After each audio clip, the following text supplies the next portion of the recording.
오늘은 누가복음 22장 7절로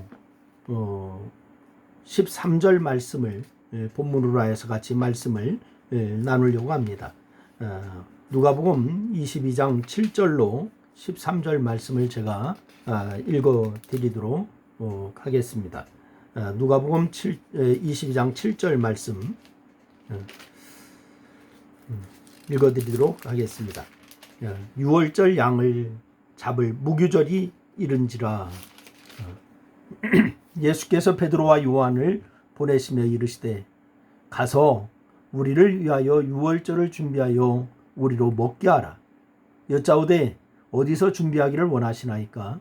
이르시되 보라, 너희가 성내로 들어가면 물 한 동이를 가지고 가는 사람을 만나리니 그가 들어가는 집으로 따라 들어가서 그 집주인에게 이르되 선생님이 내게 하는 말씀이 내가 내 제자들과 함께 6월절을 먹을 객실이 어디 있느냐 하시더라 하라. 그리하면 그가 자리를 마련한 큰 다락방을 보이리니 거기서 준비하라 하시니 그들이 나가 그 하신 말씀대로 만나 6월절을 준비하니라. 아멘. 옛날 우리나라의 풍습이 이런 풍습이 있었죠. 닭 잡는 날은 사위가 오는 날이다 라고 하는 그런 말이 있었죠. 그래서 옛날에 사위는 만년순잎이라고 해서 집에서 키우던 씨암탉은 늘 사위 차지였어요. 그래서 돼지 잡는 날은 또 어떤 날이냐, 동네 잔치하는 날입니다. 지금은 가축을 잡는 데가 따로 있지만은 예전에 시골 동네에서 잔치가 있는 날이면은 집에서 키우던 돼지를 동네 사람들이 다 함께 모여서 잡았어요. 그런 날이면 돼지의 꽥꽥거리는 소리가 막 비몽 소리가 동네를 쩌렁쩌렁 울립니다. 부잣집들은 소를 잡기도 했지만은 소를 동네에서 잡는 것은 흔치는 않았던 것 같아요. 하지만 돼지나 소를 잡는 날은 아이들까지 고기 맛을 보는 즐거운 날이고 행복한 날이었던 것이 옛날 시골 동네의 풍습이었습니다. 그런데 유대인들은 양을 잡았어요. 잡는 목적은 우리와는 좀 다릅니다. 우리는 잔치를 할 때 돼지를 잡았지만은 유대인들은 하나님께 제사를 하기 위해서 양을 잡았습니다. 물론 소도 비둘기도 염소도 드렸지만은 대표적인 제물은 뭐냐? 양이었습니다. 주로 숙제를 위해서 드렸습니다. 하나님 앞에 죄를 용서받기 위해서 그 양에게 자신의 지은 죄를 전가시켜서 죄값을 치르게 하기 위해서 양을 잡았습니다. 우리가 돼지를 잡는 분위기는 잔치 분위기로 흥겨운 분위기라고 한다면은 유대인들이 양을 잡는 분위기는 죄를 다루는 아주 엄숙한 분위기였습니다. 그래서 오늘 예수님은 제자들에게 6월절을 준비하게 하시지 않습니까? 그래서 6월절을 설명하시면서 성경은 이렇게 말씀하죠. 오늘 본문 7절 말씀해 보니까 6월절 양을 잡을 무교절이 이른지라 이렇게 말씀하셨어요. 그러니까 6월절을 양 잡는 날로 명명한 거예요. 먼저 이스라엘의 6월절 어린 양에 대해서 말씀을 드리면은 6월절은 이 6월절 양은 속죄제의 양과는 조금 달라요. 6월절은 어떤 날이냐? 이스라엘이 430년의 애굽의 종살이를 끝내고 그렇게 나오던 날을 기념하는 명절입니다. 우리나라도 일제의 36년 그러한 속국 가운데 있다가 해방하는 날 8월 15일을 해방 광복절로 정해서 기념하고 있지 않습니까? 이것이 바로 6월절 이스라엘의 바로 이스라엘의 그런 6월절입니다. 그러니까 이 이스라엘에게는 민족 전체가 애굽의 종살이를 벗어났던 아주 중요한 그런 날이에요. 여러분, 종이라고 하는 신분은 본래 자유가 없어서 살아도 자기의 삶이 아니기에 죽은 것과 마찬가지입니다. 오히려 죽는 것이 더 나은 종살이도 있습니다. 당시 이스라엘이 애굽에서 민족 전체가 종살이를 하는 비참함 속에 있었어요. 얼마나 학대를 받았는지 그 괴로움에 밤낮 하나님께 부르짖었다. 성경은 그렇게 기록하고 있습니다. 하나님께서 애굽의 압제를 보시고 또 이스라엘의 부르짖음을 들으시고 그때에 한 사람을 보내는데 그 보낸 사람이 모세였습니다. 모세를 보내어서 바로에게 요구하지요. 내 백성 이스라엘을 내어달라. 바로에게 요구하지만은 그때 이 바로가 거절을 해요. 그러니까 하나님은 9가지 재앙으로 바로를 다루지만은 말을 듣지 않아요. 하나님의 요구를 받아들이지 않을 수 없도록 치명적인 마지막 재앙을 애굽에 내리잖아요. 그 재앙이 뭐냐? 장자의 죽음입니다. 애굽의 모든 호흡하는 것들은 바로의 왕의 장자로부터 가축의 첫 새끼까지 모두 다 죽습니다. 이 죽음의 사자가 그 밤에 애굽을 휩쓸 때에 이스라엘 백성들은 어린 양을 잡아서 그 피를 문설주에 발랐습니다. 그래서 하나님의 죽음의 사자가 애굽 땅을 휩쓸었어요. 모든 첫 새끼들이 다 죽었어요. 바로의 장자도 죽음을 피할 수가 없었어요. 그러나 어린 양의 피를 바른 이스라엘의 모든 집들은 죽음의 사자가 그 집을 넘어갔습니다. 그래서 유월절은 넘어간다고 하는 뜻입니다. 넘어간다. 어린 양의 피가 생명을 구한 것입니다. 이 유월절 어린 양의 피는 구약 성경의 핵심이에요.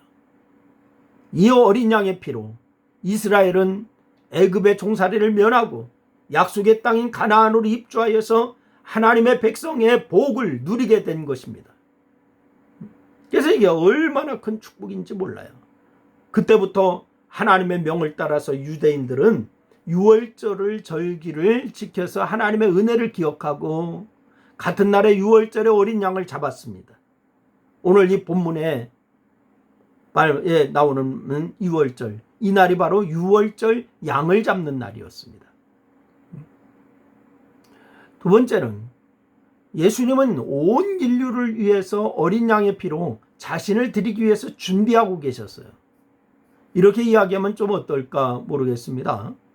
애굽에서의 첫 번째 유월절은 애굽의 종으로 압제를 당하던 이스라엘을 구원하기 위한 어린 양을 잡는 양 잡는 날이었다라고 이렇게 얘기한다면은 오늘 이 본문의 유월절은 사단의 종으로 압제를 당하던 온 인류를 구원하기 위해서 어린 양을 잡는 예수 잡는 날, 이렇게 얘기도 할 수 있을 것 같아요. 조금 이 표현이 맞는 표현인지는 모르겠습니다. 예수 잡는 날, 듣기가 좀 거북하십니까? 성경이 예수님의 죽으심으로 거룩하게 기록하고 있지만은 예수님의 죽으심을 양을 잡는 것보다도 더 처참했음을 기억해야 됩니다. 양을 잡는 것보다도 예수님의 죽으심은 더 처참했어요. 짐승을 그렇게 잡습니까? 소나 양을 잡을 때 그렇게 채찍으로 쳐서 온몸을 너덜너덜하게 상처나게 하고 그 위에 네 다리를 나무에 못 박아 그렇게 잡습니까?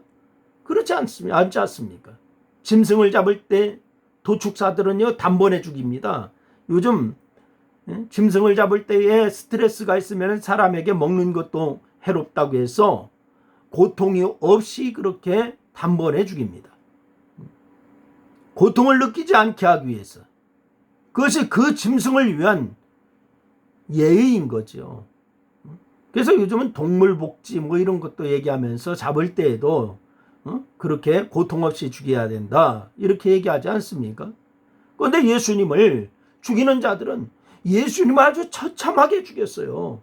그는 예수 잡는 날이라고 하는 표현이 그냥 격하다라고 생각할 것은 아닌 것 같아요. 예수님은 우리를 위해서 꼭 돼지를 잡듯이 양을 잡듯이 그렇게 잡히셨어요. 애굽에서의 첫 번 유월절에 이스라엘 사람들은 어린 양을 잡아서 그 피를 문설주에 바르고 옷을 입고 곧 떠날 채비를 하고 어린 양의 고기를 막 급히 먹었습니다. 예수님은 먼저 제자들에게 유월절 어린 양으로 자신의 살을 찢는 그런 빵으로 자신의 피를 나누는 피로 유월절을 지키기 위해서 유월절을 준비하라고 말씀하시는 거예요. 이 피로 영원히 죽어야 할 죽음의 형벌을 뛰어넘어서 이 살로 가나안으로 들어갈 힘을 얻어서 하나님의 나라를 입성하게 되는 것, 이것을 원하신 거예요. 이 사순절에 우리는 예수님의 피로 우리의 심령에 칠하고 생명의 떡인 예수님 말씀을 먹으면서 예수님이 사단의 압제를 끊어서 우리를 가나안으로 들이시는 축복을 맛보는 기쁨이 있기를 주의 이름으로 축원합니다. 지금 많은 어려움 가운데 있지만은 주님께서 그렇게 죽으시고 주님께서 승리하셨다라고 하는 것을 생각하고 주 안에서 여러분들 승리하는 역사만 있기를 주의 이름으로 축원합니다. 기도하겠습니다. 하나님 아버지, 유월절, 양 잡는 날, 예수님 잡는 날이라고 하는 그런 것을 우리가 이제 아버지 보게 됩니다. 그래서 바로 우리의 모든 죄를 속죄하기 위해서, 대속하기 위해서 예수님은 어느 그러한 짐승보다도 더 처참하게 그렇게 십자가를 지는 모습을 우리가 보았습니다. 하나님, 우리가 아버지 하나님의 주님을 극히 사랑한다고 하지만은 사랑하는 모습이 정말 우리 모습 가운데 나타나는 것이 별로 없습니다. 용서하여 주시고 이제 아버지 하나님 우리의 모든 전심을 다하여 주님을 따르고 주님을 높이고 그렇게 따르는 그러한 아버지의 순종하는 저희들의 모습만 있기에 부족함이 없도록 인도하여 주시기를 원합니다. 지금 온 나라가 코로나 바이러스로 인하여서 아버지 하나님의 고통 가운데 있습니다. 아버지 하나님, 모든 사람이 사람 만나는 것도 자유롭지 않습니다. 예전에 사람 만나서 자유롭게 대화하고 그렇게 활동하고 예배할 수 있다고 하는 거, 이거 얼마나 큰 축복이었는지 새삼 깨닫습니다. 하나님, 우리가 그때 그 축복을 이제 감사하지 못하고 하나님의 영광을 드리지 못했던 거 용서하시고 이제부터는 우리가 주님 앞에 더 다가가는 그러한 모습에 회복의 역사가 나타나게 하여 주시기를 원합니다. 이런 고통을 속히 고쳐 주시옵소서. 주께서 이 시간도 함께 하심을 감사하며 예수님의 이름으로 기도드리옵나이다. 아멘. 아멘.